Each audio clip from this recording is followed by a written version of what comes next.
Sy is maar 29 jaar oud en haar regterkant is heeltemal verlam. So en haar ou baba dogtertjie was maar net 8 dae oud gewees. So kort nadat sy geboorte geskenk het aan die dogtertjie, het sy die beroerte gekry. Het sy beroerte gekry, ja. 29. Ja. Sy het bloeding op die brein gekry en ja, dis nou die pad wat ons nou maar moet stap. How are you holding up? Ekskuus.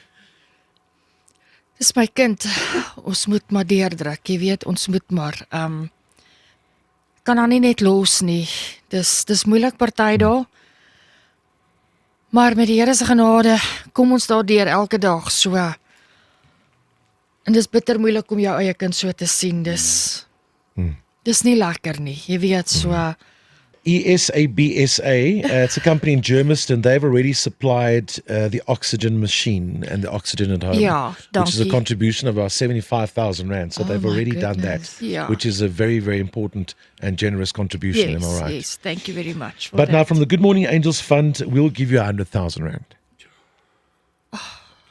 Baie dankie. Julle weet nie hoe baie beteken dit vir ons nie. So dit gaan daarom daar so al daai goede wat jy nou genoem het, daai 20-30,000 rand 'n maand wat jy kort is op hierdie stadium, we can. Gaan dit help, baie dankie. Breakfast with Martin Bester. Bester. Featuring Felicity Rican and Olanchina.